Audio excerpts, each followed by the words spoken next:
Hi, I'm Isaiah, technical founder of Tessera Studios, and today I'm going to be taking our logo and turning it into a 3D model and sharing the process for all of you guys to see. So first thing we're going to do is we're just going to move our starter cube to a different location and bring in our reference image.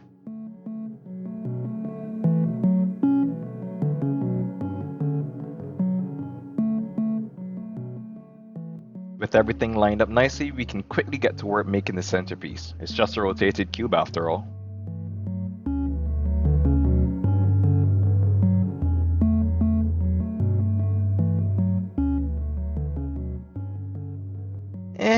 Looks close enough.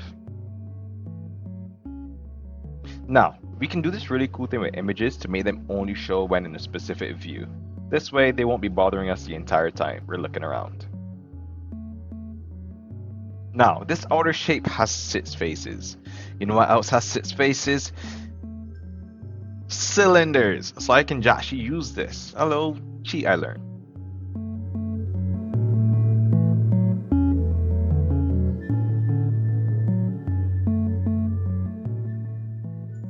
Now, to get the whole where the cube is, we can duplicate this cylinder and make it smaller.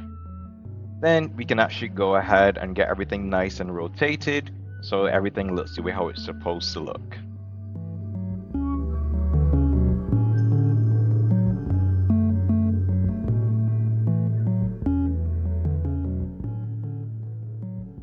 Now, we aim to use the Boolean modifier here, so we want to make sure this inner cylinder is piercing through the entire shape. That way, it won't only carve out the middle, but, a big hole. Now we can bool it, giving us our hole. Then we can make any sizing tweaks, any additional rotations and everything just to make sure it looks nice.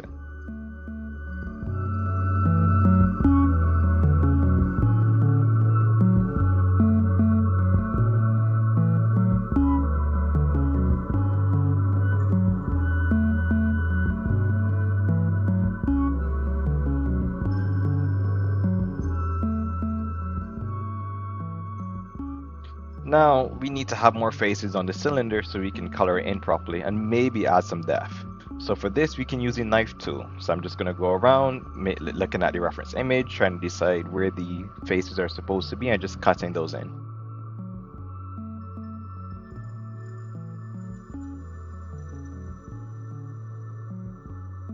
Now we can color.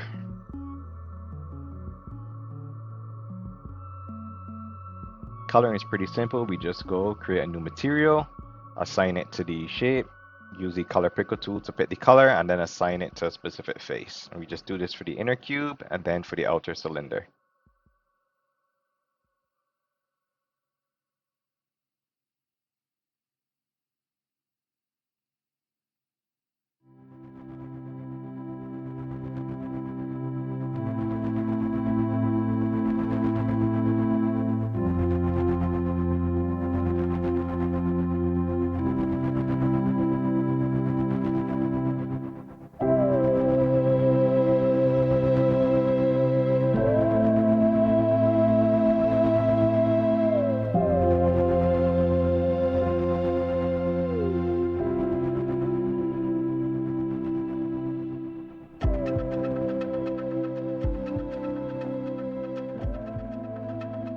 Then we're going to increase the roughness. I'm not fully sure what this does, but now we also got to review some of our shame. Only the front is done, so we got to fix this. So to fix it, we're going to remove all the extra faces, so only the front face is left. Then we're going to extrude that front face we have backwards. I said faces, not vertices.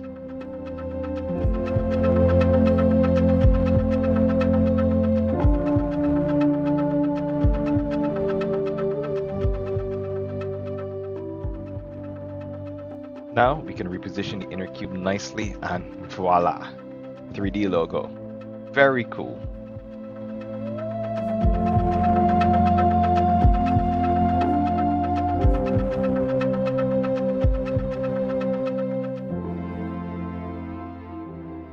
Now I'm still new to Blender and I'm not fully sure how lights work, but I am trying a thing. I know you move stuff, light shines on the shape. We want to take a nice picture, so make sure we have enough light everywhere. Add more. I'm learning.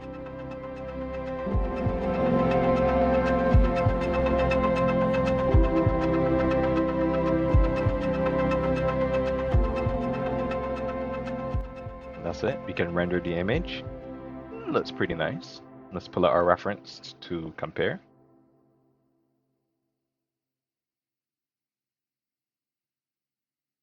Yeah, very cool. Thanks for watching. Be sure to subscribe and follow for more.